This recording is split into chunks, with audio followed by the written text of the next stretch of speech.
What's up, everybody? Welcome to Buzzworthy TV. And I'm the girl, Lady T. And y'all, let's get right into it because I am pissed, okay? Man, I don't even have any words.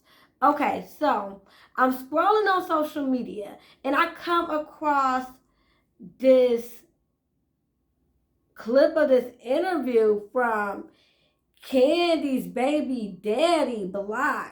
I guess he used to be some producer or whatever back in the 90s and the early 2000s. I don't know. Whatever went on, he was popping back then and he done fell off now, probably because he don't do right by his daughter.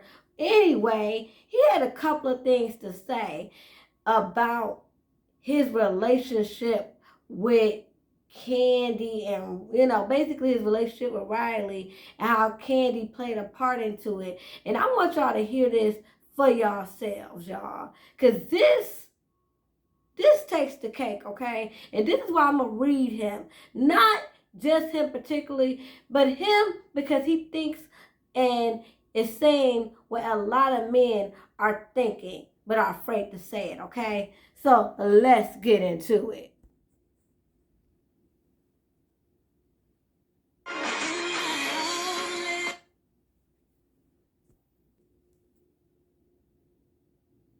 Like when I was dealing with Kandi, I already had a family. Oh, really? So what was you doing out here? Then when you go behind my back, when you call my girl at home and tell her you pregnant, you got to handle that beef yourself.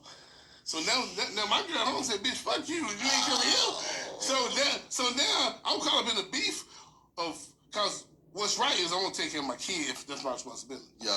But if you choose to keep your kid over there and don't bring him over here, that's you. Because one thing about me, I'm not going to chase you at all. Yeah. Now, if you want me to put a check in the mail to do that, I did that for 14 years. Yeah. And when Riley turned 14, her mom was like, "Listen, I'm going to let you handle that a little bit. Y'all got a relationship. Y'all handle your business." Now, if she was raised up hearing y'all beefing with me, and she want to keep her relationship to herself, that's that. Yeah. I'm here. Yeah. But, like I just don't jump through hula hoops with stuff like that. That just ain't never be me. Yeah. You know what I'm saying? And raising kids is real simple when you gotta have to me when your kids gonna live with you, it's all gonna be hard. Yeah. To raise them the way you want to raise. Yeah. And especially the way I did with her. Yeah. It was like some sideline shit and it happened and she got out of control. I got 4 kids by this one. It's like I'm not gonna go home and hear that bullshit over here. Hey, here your money, but whenever you need me, I'm here for you. Yeah. Come on, I got you. Yeah. And that's how it is now. So now we just, she 18 now. She going to college now, you know what I'm saying? I wish her well. I'm here for her. So, basically, this Negro is acting like even his freaking daughter. He's like, oh, yeah, she 18 now. She in college. I wish her well. Like, first of all, he's trying to put this all off on Kandi as if she was screwing herself. She got herself pregnant. Oh, she was the side chick. So basically, that's on her. And then she called my wife or common law wife, I don't know if they were legally married, however the case, and we already know it was a committed relationship. So yes, we knew he was committed. I've heard that Kandi didn't know until the middle of their relationship that he was already committed. However the case may be, or what went down, y'all produced a child. Whether she was the side chick who knew from beginning, middle, or end, you helped create that child. She didn't get pregnant by herself. So you as a man should take more responsibility than just saying, hey, I'm going to send a check.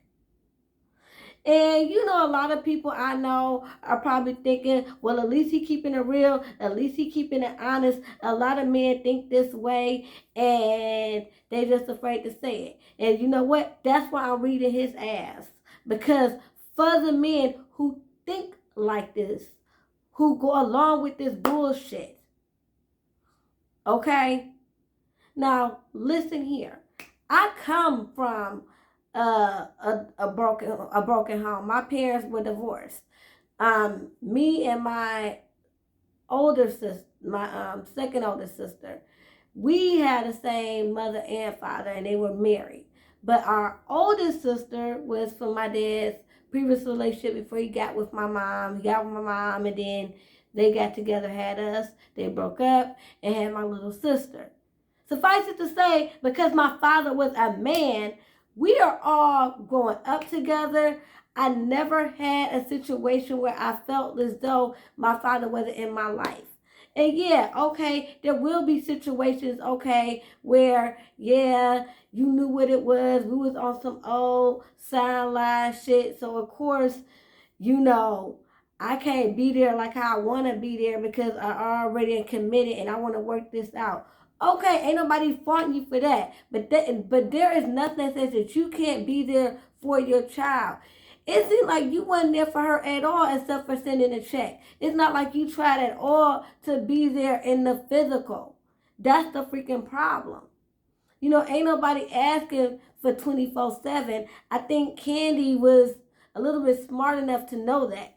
I mean, if you even watch Riley, she has a YouTube channel. And at one point, she was really trying to be consistent, and she interviewed her mom, and they even did a Q&A, and they talked about it. And Kandi was very open about it. She was like, I felt like at the time, regardless of me and your dad's situation, I was old enough, I was financially secure enough, and I wanted to have a baby regardless.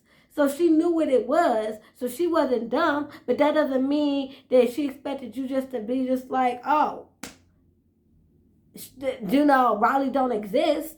Like, who the hell are you? And then just to put it all off on her, like, oh, well, you done, now you got a beef with her. And it's like, no, you created this whole thing, this whole situation. And I just don't understand how men can just think like that. Like, you created a life. And yeah, no one is, let's just be real. We all grown here. We talking. We on this camera together. We all know that if you sitting up here messing with somebody that's married or is in a full-blown relationship, if you get pregnant, no, your relationship and the situation and the parenting is not going to be the same as somebody that's really in a relationship or that lives and are raising a child together, okay? But, however, you are expected to be a presence in that child's life, not just a check in the mail. And then you like, okay, well, at 14, she gave her the option. Okay, so she gave her the option. Why not you as the father step up and say, hey, baby girl, what you doing? How you feeling? You all right? None of that. This girl graduated from high school. Did you say congratulations? Did you at least try to come to her graduation? I know it was COVID, but did you at least try to come to her graduation?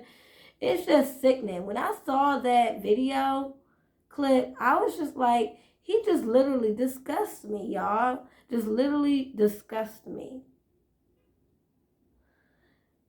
And I'm just sitting up here thinking like,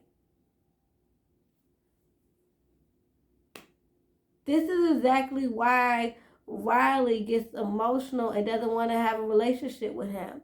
He's probably been like that her whole life. Very nonchalant, very like, you're not really, making her feel like an accident in a sort. You know how when we were little kids, especially like in the 80s or 90s, you'd be like, you weren't nothing but an accident, Yeah, making her feel very much so like an accident, like a side, like a side baby. So if you're making her feel like that, I wouldn't try to have a relationship with you either. All of this is just disgusting. Let me know what y'all think down in the comments. Please don't forget to rate, comment, and subscribe to the channel, you guys. And till next time, y'all, peace and love.